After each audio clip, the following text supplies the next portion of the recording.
पुरुषोत्तम मास चल रहा है और पुरुषोत्तम मास में पंडालों में और मंदिरों में विविध मनोरथ हो रहे हैं, कथाएं हो रही हैं। कहीं भागवत की कथा हो रही है, कहीं शिव पुराण की, तो कहीं रामायण कथा हो रही है। और आज पूर्णिमा है तो सत्यनारायण भगवान की कथा भी हो रही है।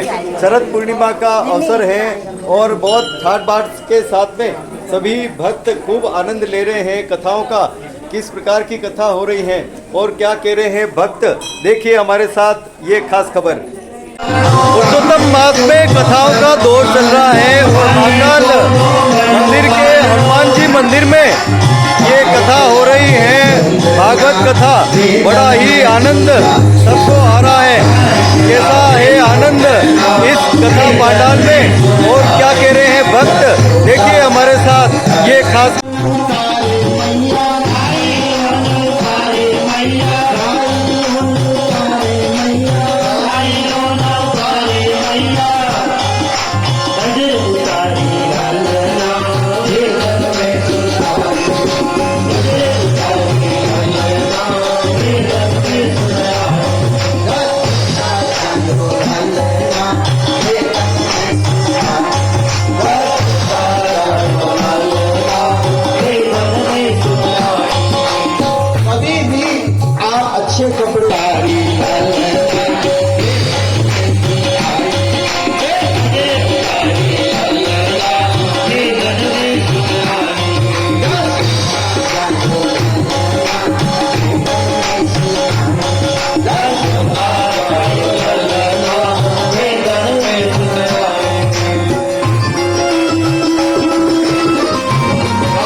संगीत के साथ बहुत आनंद आएगा।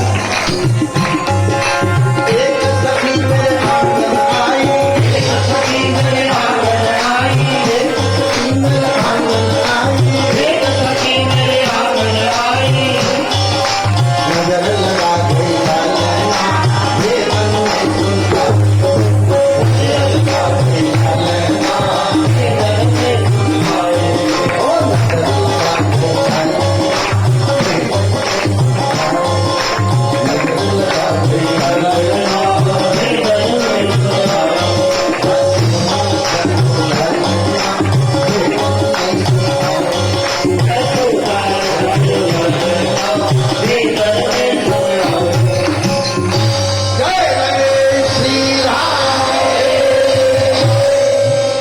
एक बार जोर से जय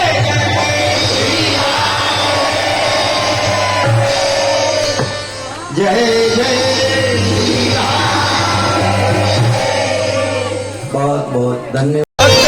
खूब आनंद ले रहे हैं, खूब कीर्तन गा रहे हैं और आनंद ही आनंद इस कथा में बरस रहा है।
अपने घर पे ये पुरुषोत्तम मास महीने में हमारे महाकाल जो हनुमान जी है, मनसा पूर्ण हनुमान जी, वहाँ पे श्रीमद् भागवत गीता का एक हमने पुरुषोत्तम मास में पावन मास में हमने एक आयोजन रखा है और मतलब बहुत बड़ा सब भक्त बहुत आनंद ले रहे हैं। पुरुषोत्तम मास महीने का जो ये पर्व है, इसमें भागवत शिव पुराण का हमारा पूरे भागवत में शिव पुराण क्या शिव पुराण का राम कथा का पूरा हमें आनंद है और हर अलग अलग से दृष्टांत से हमारे को इस कथा का रसापान करवा रहे हैं।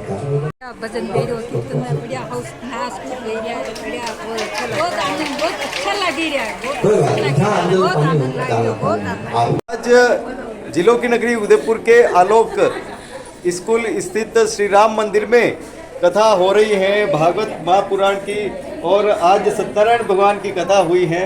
बताएं कैसा आनंद इस कथा में आ रहा है और क्या आयोजन हो रहा है यहाँ पर। 18 जुलाई से पुरुषोत्तम मास शुरू हुआ। आलोक स्कूल में पंडित जी श्री अजय जी शास्त्री जी ने शुरू की। इनका पहला प्रयास है। इन्होंने बहुत ही सुंदर ढंग से कथा का वाचन किया है। ये 1 महीने तक चलेगी। आज 15वां दिन है। बहुत ही आनंदपूर्वक कथा कर रहे हैं। इनकी कथा बहुत आनंदमयी है, बहुत सुंदर ढंग से सुना रहे हैं। हमें बहुत आनंद आ रहा है, कथा बहुत अच्छी लग रही है।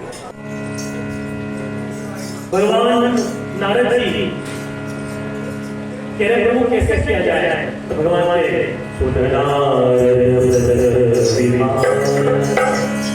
जीवों के कष्टा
पुरुषोत्तम मास में भागवत कथा हो या रामायण कथा, सत्यनारायण कथा हो या अन्य किसी भी देवी देवता की कथा, सब में भक्तों को खूब आनंद आता है और पूरा मास कथाओं पर सब भक्त खूब आनंद लेते हैं।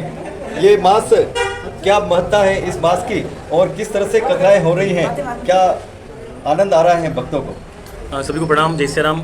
भगवान की कथा अनंत है और कथाएं अनंत चलती रहती है। कभी भी कोई व्यक्ति कथा सुनता है तो उसको हमेशा नई कथा लगती है। एक व्यक्ति अगर 10 बार किसी को जाकर कहेगा कि मेरी ये व्यथा है तो उसको पुरानी लगेगी, पर भगवान की कथा हमेशा नहीं लगती। तो ऐसे हमारे ब्रह्मांड नायक श्री राम जी की कथा, श्री कृष्ण जी की कथा, जो पुरुषोत्तम मास में 3 साल में एक पुरुषोत्तम मास आता है, उसमें कहते हैं कि जो पूरे साल में जो अपन भजन कीर्तन करते हैं, शिवरात्रि, जन्माष्टमी, जितना पुण्य नहीं लगता उतना एक महीने पुरुषोत्तम मास में एक दिन में इतना पुण्य हमको लगता है। तो ऐसे पावन अवसर पर हमें सब भक्त मिलकर भगवान का भजन कीर्तन कर रहे हैं और भगवान से प्रेम से संबंध जोड़ने का कोशिश कर रहे हैं। ऐसे मंगलमय वेला पर आप सभी को, मैं उदयपुर वासियों को सबको प्रणाम और जय श्री राम कहता हूँ और आपको शुभकामनाएं देता हूँ। आनंद की बात तो मुझे पता नहीं, मैं तो आज पहली बार आई हूँ। मैं इस बार सावन भी कर रही हूँ और अदक मास भी कर रही हूँ। जितना मुझे ज्ञान है, भारतीय गणित पद्धति के अनुसार सूर्य वर्ष के अंदर 365 दिन होते हैं और चंद्र वर्ष के अंदर 354 दिन होते हैं। तो जब 3 वर्ष हो जाते हैं तो 11-11 दिन का जो डिफरेंस आता है तो उसको एक महीना माना जाता है। उस महीने को ही भगवान ने अदक मास का नाम दिया। तो इसका अदक मास इसलिए बड़ा क्योंकि विष्णु जी का नाम, अदक मास को पुरुषोत्तम जी भी कहते हैं, विष्णु जी का नाम भी पुरुषोत्तम जी, इस वजह से इसको अदक मास पुरुषोत्तम मास कहा जाता है। पुरुषोत्तम मास में ये और मल मास भी कहा जाता है। तो मल मास ने एक बार भगवान विष्णु को बोला कि भाई मुझे तो 11 महीने तो पूछे जाते हैं, लेकिन मेरा महीना जब आता है 3 साल के अंदर तो मुझे क्यों नहीं पूछा जाता है, क्यों नहीं मेरे नाम से मकान का नांगल किया जाता है या शादी की जाती है। तो उन्होंने बोला चलो अपन चलते हैं। तो भगवान विष्णु मल मास को मल मास और पुरुषोत्तम मास और अदक मास को भगवान कृष्ण के पास ले गए। तब उन्होंने बोला कि जब कृष्ण को बोला कि इनको नहीं माना जाता है, तो विष्णु भगवान ने बोला, कृष्ण भगवान ने बोला कि जब आप लेकर आए हो तो आज से ये महीना भी मेरे नाम से माना जाएगा और इसके अंदर जो भी कथन कीर्तन वगैरह जो करेंगे उनका डबल पुण्य इनको मिलेगा। इस वजह से अदक मास बहुत आनंद आ रहा है, कथा सुनने रोज आनंद आता है। मुझे बहुत आनंद आ रहा है। मैं रोज आती हूँ, 4 दिन से कंटिन्यू आ रही हूँ और कुछ नई नई बातें मुझे बहुत सीखने को मिल रही है। अभी जो पुरुषोत्तम मास चल रहा है, इसमें सबसे बड़ी बात है, इसमें दोनों पुराण की कथा हो रही है। अभी भागवत कथा हुई है और आज से राम कथा भी चालू हुई है और आज सत्यनारायण पूर्णिमा है, इसलिए सत्यनारायण की कथा भी हुई है। बहुत अच्छा लग रहा है। जय श्री राम। ये अधिक मास चल रहा है 18 तारीख से, ये 16 अगस्त तक चलेगा। इसमें भागवत जी की कथा हो रही है, अर्थ धर्म मोक्ष और सभी को देने वाली है। और पंडित जी अजय जी महाराज बहुत अच्छी तरह से समझा रहे हैं और बहुत ही आनंद आ रहा है उनकी कथा। जय श्री कृष्णा। हमारे आलोक स्कूल सेक्टर 11 स्थित श्री राम मंदिर में रोजाना अधिक मास की कथा हो रही है, जिसका समय 3 बजे से 6:30 बजे तक 6 बजे तक रोज रहता है, जहाँ पे पंडित जी अजय जी शास्त्री के द्वारा यहाँ पे कथा वाचन किया जा रहा है। और हमारे यहाँ मोहल्ले की माताएं बनाए रोज अधिक मात्रा में आकर रोज कथा का आनंद ले रही है और हमें बहुत अच्छा लग रहा है। अच्छा आनंद आ रहा है और बहुत अच्छी कथा चल रही है। पंडित जी बहुत अच्छी कथा सुना रहे हैं। जय श्री राम। श्रीमान, एक तो ये राम मंदिर परिसर ही एक इतना पवित्र और अच्छा स्थान है कि जहाँ की भगवान की छवि देखते ही बनती है। और इस स्थान पर जब ये कार्यक्रम किया जा रहा है तो इसकी छवि और भी बढ़ जाती है। जय श्री राम। बहुत राम मंदिर में बताओ कैसा आनंद आया है? सर आनंद आया सर, हाँ। भगवान की सेवा में इससे बड़ा आनंद और कहाँ लिखा है। खेलों की नगरी उदयपुर के पुष्प वाटिका में डॉक्टर विश्वेश्वरी देवी जी के श्रीमुख से राम कथा का भव्य आयोजन हो रहा है। प्रधान जागृत श्री हनुमान जी महाराज के श्री चरणों में प्रणाम करते हुए भगवान की अतिशय कृपा में बैठकर हम आप सभी लोग 9 दिवसीय श्री राम कथा के माध्यम से परमात्मा के इस दिव्याति दिव्य सुंदर चरित्रों के माध्यम से अपने जीवन की दिव्यता को निर्माण करने का प्रयास हमारा आपका सभी का है। ये वीर भूमि उदयपुर, जहाँ शक्ति और भक्ति का अद्भुत मिलन यहाँ रहा, ऐसी पवित्र भूमि में बैठकर भगवान के इन दिव्य गुणों में जब हम अवगाहन करते हैं, इसकी महिमा कई गुना ज्यादा बढ़ जाती है। भूमि का भी बड़ा प्रभाव होता है। तो ये महाराणा प्रताप की पावन भूमि और भक्तिमती मीराबाई की भक्ति से शराबोरी में लिखी ऐसी भूमि को प्रणाम करते हुए, भगवान एकलिंगनाथ जी महाराज को नमन करते हुए मास में भगवान श्री राम की पावन कथा हम आप सभी लोग श्रवण कर रहे हैं। बिना अक्षर के यदि हमारे जीवन में प्रेम बन जाए, बिना स्वार्थ के प्रेम बन जाए, तो भगवान दूर नहीं है, परमात्मा जीव से दूर नहीं है। लेकिन जब तक थोड़ा भी छल शामिल रहेगा, तब तक हमारा प्रेम परमात्मा को निवेदित नहीं है। इसलिए मानसकार ने भगवान शंकर के प्रति लिखा, जो बिना छल के विश्वनाथ भगवान के चरणों में प्रेम करेगा, उसको राम भक्ति सहज ही मिलेगी।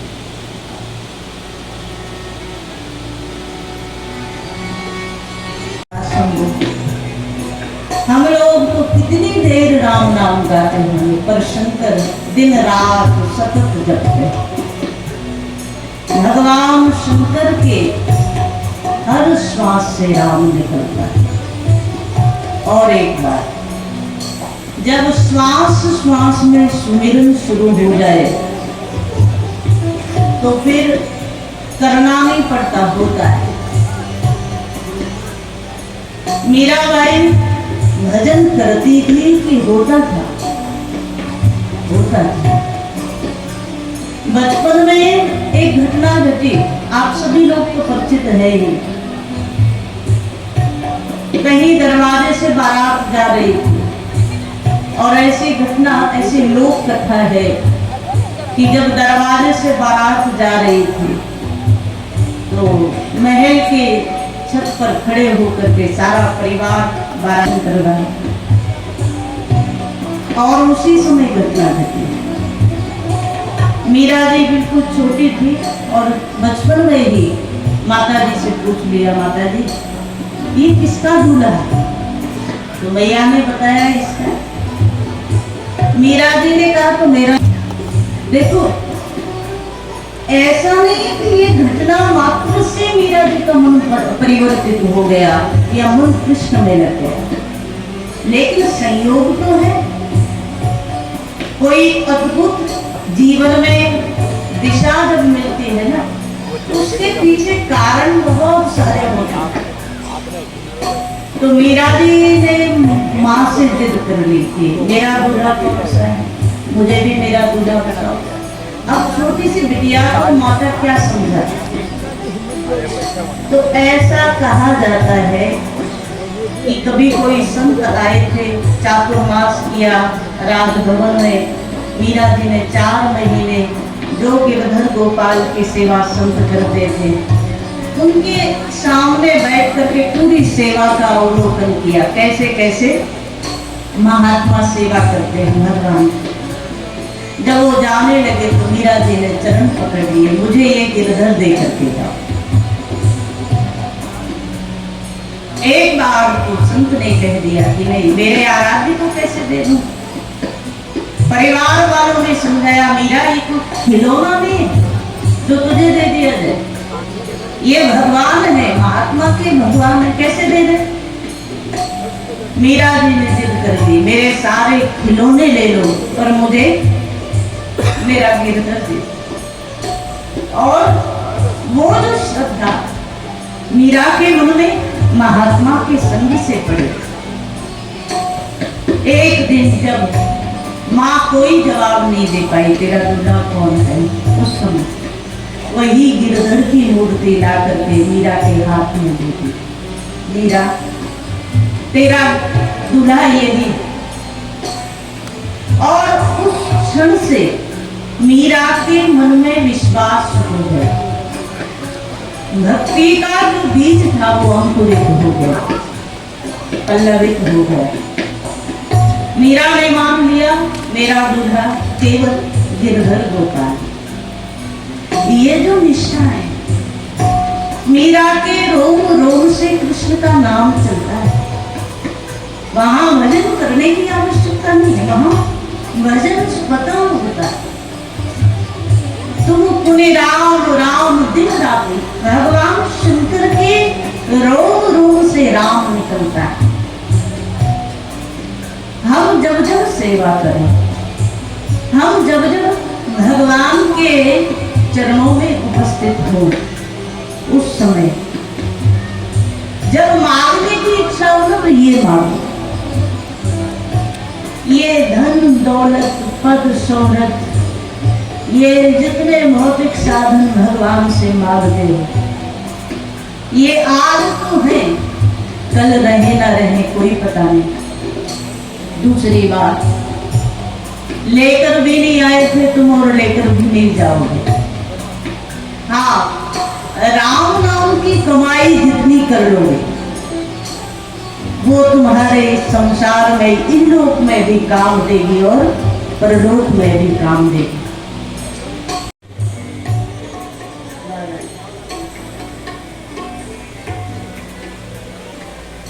शंकर जी कहते हैं जिसके जीवन में राम प्रेम दृढ़ है जरा, उसके जीवन में और कुछ नहीं चाहिए।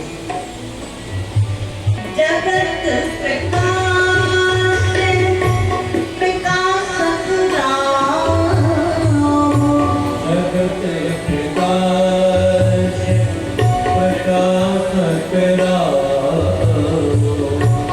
माया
राम के चरणों में वंदन कर साधु जी को कोटि कोटि नमन। आज हमारी राम कथा का 5वां दिवस है और ऐसा लग रहा है कि आज हमारे मन में दर्द ज़्यादा बढ़ रहा है कि सिर्फ 4 ही दिन रह गए हैं। अब इस महोत्सव में 4 ही दिन बाकी रहे हैं। आज चारों भाइयों का विवाह हुआ। सभी माताएं बहनें अपने घर से भिन्न भिन्न भांति के व्यंजन बना करके लाइए। 56 भोग का आयोजन होगा। और चूंकि हम यहाँ पे श्रीनाथ जी की शरण में रहते हैं, श्रीनाथ जी की परंपरा का पालन करते हुए, शुद्धता का पूर्ण ध्यान रखते हुए हमने इस आयोजन को करने का प्रयास कर रहे हैं। और एक मैं आपसे विनम्र निवेदन है कि आज चारों भाइयों का राम भरत लक्ष्मण शत्रुघ्न की भेंट इसी माध्यम की करें कि वो आगे देवी जी के प्रकल्पों में काम आ सके। इसी माध्यम से भेंट करें ताकि आगे देवी जी द्वारा और सावित्री, रति, त्रयी, अग्निहोत्री तथा पंचमहायज्ञ भव्य की पत्नी सिद्धि के 3 पुत्र थे और महिमा विभु एवं प्रभु उनकी एक कन्या थी आशीष। दाता की 4 पत्नियां थी और कुहू, सिनीवाली, राका और अनुमति इनके क्रमशः पुत्र थे। दाता के अनुज विधाता की पत्नी प्रिया थी। उनको पुरुष नाम 5 अग्नियों की उत्पत्ति हुई और उनकी पत्नी सरस्वती के पुत्र प्रभु हुए। बोले श्री गिरिराज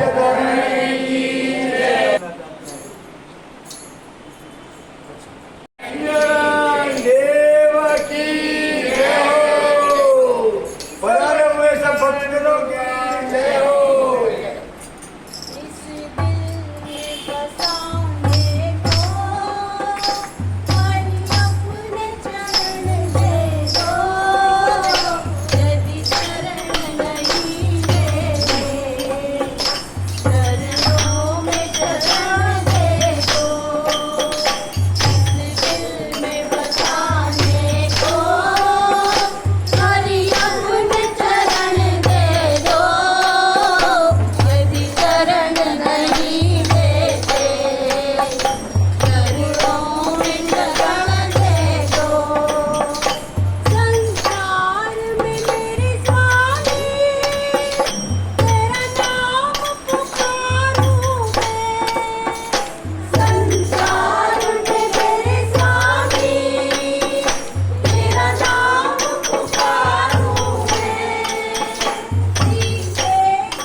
जय श्री कृष्ण, राधे राधे, लक्ष्मीनारायण देव की जय।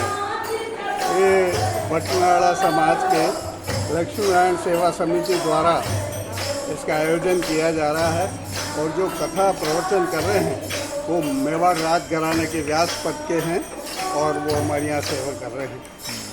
ये बहुत ही दुर्लभ हमें समय मिला है कि सावन मास और पुरुषोत्तम मास दोनों साथ मिले और ये दुर्लभ लाभ यहाँ मिला। और अपने इसमें कहा गया है पुराणों में कि 3 तरह की प्रभु भक्ति होती है। उसमें एक बोल करके, एक होठ हिला करके और एक मन में, उससे ये शुद्धि होती है। तीसरा ये है, आप कैसा आनंद आया है यहाँ पे? कि श्रवण मास के अंदर अधिक मास हुआ है, ये बड़ा संयोग का बात है। और हमारे बटवारा समाज के अंदर ये व्यास परिवार के प्रबुद्ध व्यक्तियों में से हैं, वो यहाँ कथा कर रहे हैं, बहुत सुंदर कथा हो रही है और सारा समाज का इसमें कल्याण होगा, ऐसी मेरी भावना है। चरणों में आज जो ये कथा भागवत कथा हो रही है, और जो व्यास जी द्वारा जो हमको वचनामृत मिल रहा है, उसको पा करके हम बहुत अहोभाग्य समझ रही हूँ। और साथ ही जो नई कार्यकारिणी है, उन्होंने जो आयोजन किया, उनके मैं आभारी हूँ कि हमें इतने अच्छे शब्द और इतने अच्छा ज्ञान की बातें सुनने मिल रही है। और साथ आप ही बोलो, कैसा आनंद आ रहा है? एक संकल्पना थी कि जब कोरोना काल में बहुत सारे अवसाद हुए, तभी एक मानस था कि समाज के कल्याण के लिए श्रीमद् भागवत की जाए और सर्वजन हिताय का उद्देश्य रख के की जाए। तो नई कार्यकारिणी ने अवसर दिया और समाज में हमें कथा भागवत का आनंद दिया। तो ये जो हमें पुराणों की और शास्त्रों की जानकारी मिल रही है कि आज के आधुनिक युग में किस प्रकार हमें अपने जीवन शैली को बदलना चाहिए, किस तरह से हमें हमारी दिनचर्या को सेट करना चाहिए ताकि हम सत्कार्य करें।